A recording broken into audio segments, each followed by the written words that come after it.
Assalamualaikum warahmatullahi wabarakatuh. Sesi kita kali ini saya ingin sedikit membahas tentang teori moneter dalam Islam. Banyak diskusi dan beberapa pertanyaan kepada saya dalam diskusi-diskusi di kelas atau kajian-kajian umum di pasca sarjana. Sebenarnya ada nggak sih moneter dalam Islam itu? Dikenalkah ada kebijakan moneter dalam Islam itu?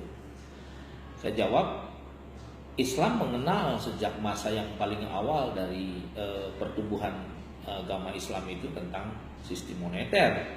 Bahkan posisi Nabi Muhammad SAW ketika di Madinah, beliau tidak hanya sebagai seorang kepala negara dan hanya sebagai seorang tokoh agama, tapi di sisi yang lain beliau adalah salah seorang pemegang kebijakan moneter. Artinya bahwa dalam Islam ada sistem moneter ya, walaupun tentu teorinya tidak serumit dengan teori sistem moneter yang dikembangkan di ekonomi konvensional seperti sekarang ini. Ketika kita berbicara tentang moneter, maka image kita yang terbentuk adalah di situ ada uang, di situ ada finance, ya, di situ ada bagaimana dari mulai sejarah uang, bagaimana percetakan uang, bagaimana fungsi uang, bagaimana peredaran uang, bagaimana kebijakan moneter yang dilakukan oleh pemegang otoritas dalam hal ini pemerintah dan seterusnya. Jadi ketika kita bicara moneter maka image kita ya terbentuk adalah persoalan yang terkait dengan persoalan uang dengan berbagai persoalannya. Nah, pertanyaannya lalu benarkah ada dalam Islam? Tentu ada, ya, jawabannya ada. Ada satu kaidah ya dalam fikih moneter, saya sebut sebagai kaidah fikih moneter ya. Kaidah ini bisa dijadikan sebagai landasan untuk memberikan penjelasan tentang perbedaan mendasar antara moneter Islam dengan moneter konvensional. Kaidah itu mengatakan ta'alluq bainal awraq al-maliyah was-sil'iyah. Ta'alluq maknanya apa? Ta'alluq bainal awraq, harus ada keterkaitan antara sektor finance dan sektor uang ya. Wasiliyah dan sektor real, barang ya.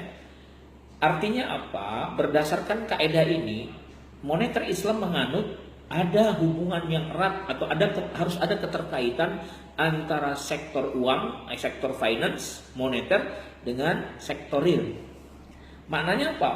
Jadi uang tidak bisa berjalan sendiri untuk mendapatkan profit, berbisnis uang tanpa diimbangi oleh barang ya, atau jasa atau mungkin sektor real, kira-kira begitu. Jadi kalau uang berjalan sendiri dan dia mendapatkan profit dari bisnis uang tanpa di backup oleh sektor uang, sektor real ya, barang dan seterusnya, maka itulah yang kemudian punya peluang bisnis yang berbau riba ya. Saudara-saudara sekalian, kaidah fikih moneter yang tadi saya sampaikan itu sebenarnya terinspirasi dari sebuah ayat Al-Qur'an ya, surat An-Nisa ayat 29. Allah berfirman, "A'udzubillahi minasyaitonirrajim. Bismillahirrahmanirrahim.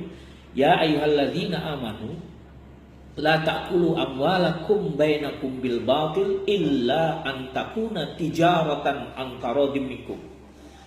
Ini sebenarnya ayat yang sangat inspiratif untuk memberi penjelasan tentang perbedaan bisnis moneter Islam dengan moneter konvensional. Ayat ini juga menjadi inspirasi untuk menjelaskan seperti apa sih etika bisnis dalam Islam.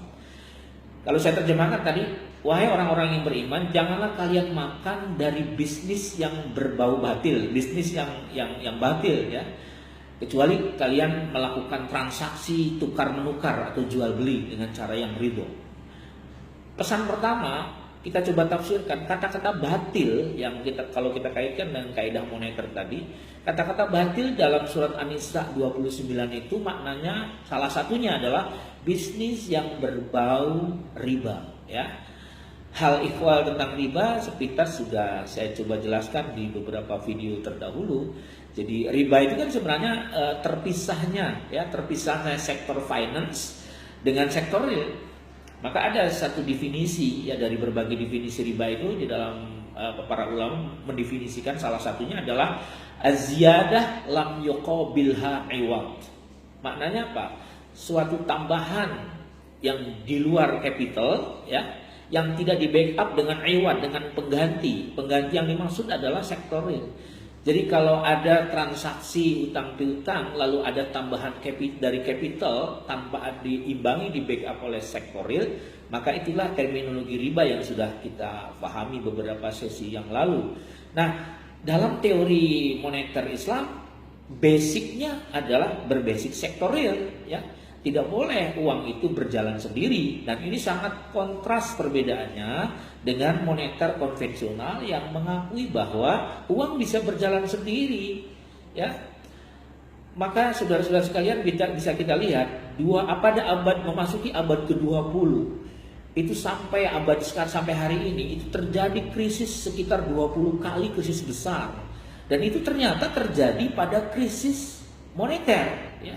Krisis finance, ya, krisis jarang sekali kita melihat ada krisis di sektor real, ya.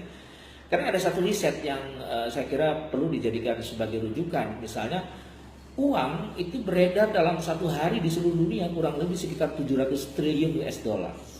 Dari 700 triliun US dollar itu 97%-nya lebih banyak beredar di sektor derivatif. Beredar pada perdagangan uang, perdagangan saham yang tidak di backup oleh sektor real. Hanya kurang dari 3% saja dana dari 700 triliun US dollar itu yang bergerak di sektor real, ya. Walhasil apa yang terjadi? Krisis berkepanjangan pun semuanya terjadi pada sektor moneter. Karena perlu dicatat, ekonomi moneter Islam itu basicnya adalah berbasis sektor real.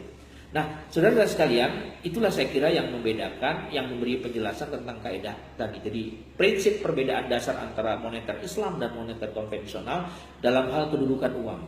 Di moneter Islam, uang tidak boleh berdiri sendiri, harus ada, kalau untuk berbisnis harus ada sektor penggantinya berupa sektor real. Tapi dalam konven, uang bisa berjalan dengan sendirinya. Saya menulis sebuah buku yang berjudul Teori Moneter Islam, ya. Buku ini sederhana saja analisisnya. Saya menjelaskan tentang bagaimana historis uang, bagaimana fungsi uang dalam moneter, ya, bagaimana kebijakan moneter, bagaimana misalnya uang itu dijadikan alat tukar, medium of exchange, dan perbedaannya dengan ekonomi Islam dan seterusnya. Mudah-mudahan buku yang sederhana ini bisa menjadi bacaan sederhana buat teman-teman mahasiswa terutama di pasca sarjana yang kebetulan saya memegang mata kuliah ini. Itulah saya kira perbedaan yang mendasar antara moneter Islam dengan moneter konvensional. Video ini tidak cukup memberikan penjelasan utuh, hanya menyampaikan sepintas saja dari sekian banyak kajian tentang persoalan moneter dalam Islam. Mudah-mudahan bermanfaat. Terima kasih. Wassalamualaikum warahmatullahi wabarakatuh.